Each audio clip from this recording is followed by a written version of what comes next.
The crane, the wolf, the bear and the boar no longer dwell upon these shores. You say the goddess and God have gone, but I tell you they live on, for in the cities and hills and in circles of stone, the voices of the old ways, the spirit of Albion is calling you home.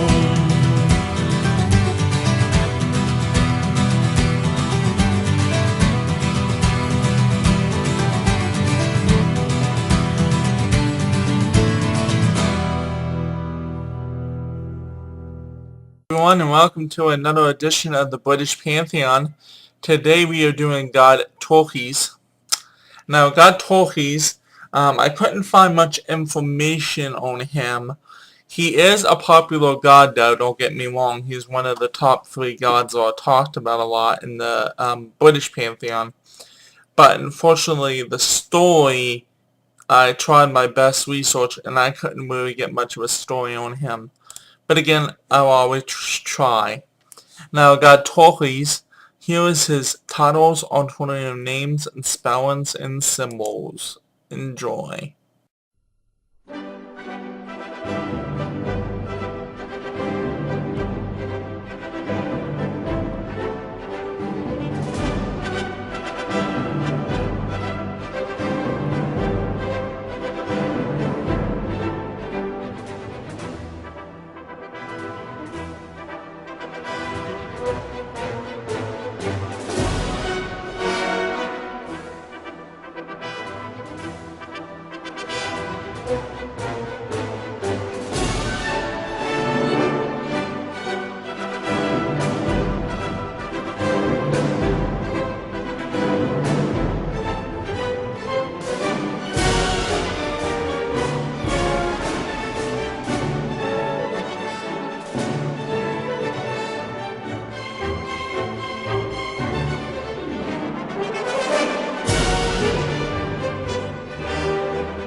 Welcome back.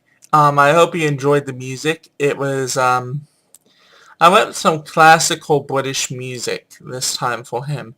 It's supposed to be music for, like, the royalty. And the reason I chose that music is because of his titles. He was God of the Tribe, King of the Ward, King of Battle, Ruler of the People. You know, even his names mean that. His alternative names. Now, unlike, he's regarded as a lot to God Ares. Unlike Ares, though, he was loved by his people and he was loved by the gods. With Ares, however, it was the opposite. You know, he is God of 3 things. He is God of war, fertility, and wealth. His sacred animal is a wood pigeon. His sacred colors is green and brown. His element is water. His Sabbath is Samhain. His associated planets is Mercury and Mars. Now, the reason I went so far down the list was because I'm going to be covering a lot of this. Being the god of war and fertility and wealth, Mainly, he is a really big war god. He fought a lot of wars. A lot of sacrifices were made to him during war times. Um, but he was also rich. So a lot of the times, that's why he was considered a king. Anyhow, he was a god. He was a full-fledged god.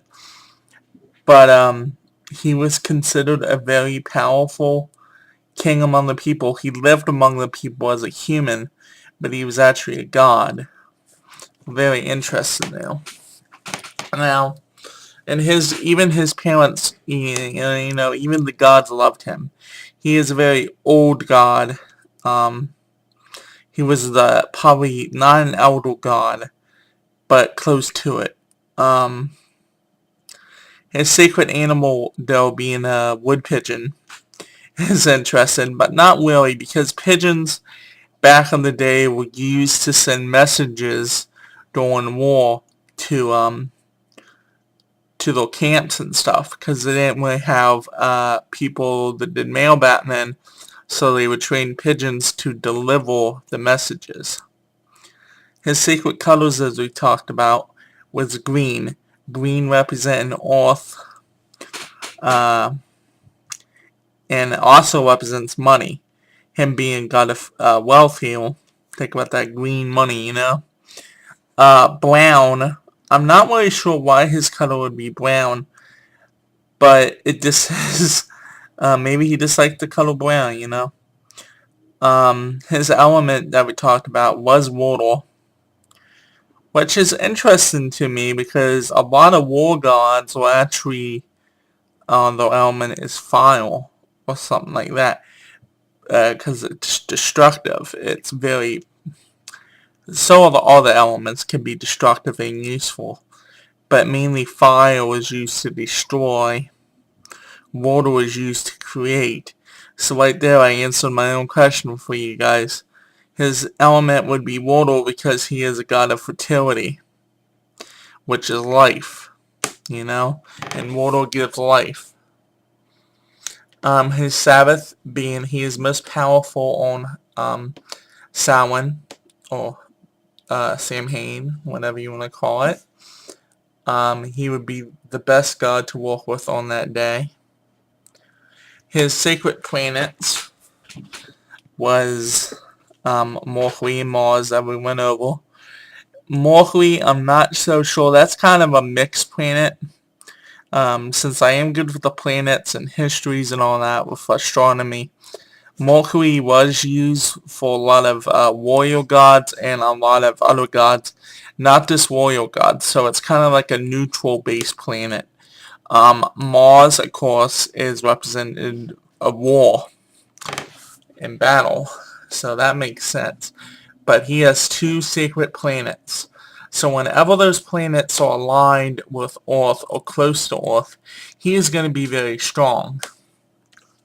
Now, his representations was a silver plate. His herbs and incense is silver. His mother was Inun, mother of the gods. His father was Degna, father of the gods.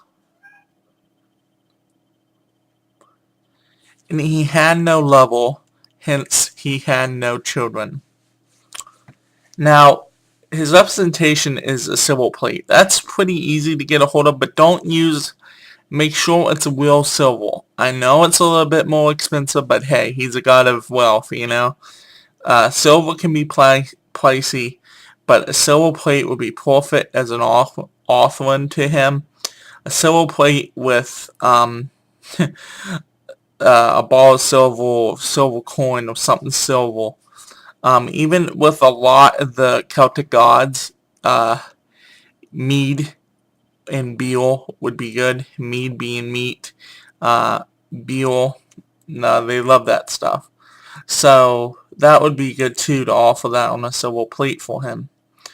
His mother Inun, mother of the gods, which we know is very important.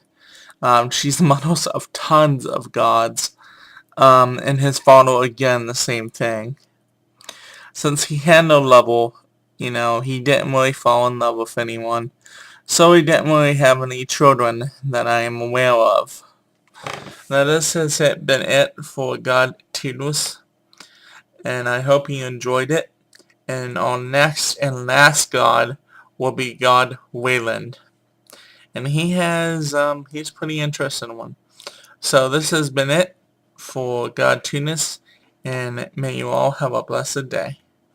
Bye.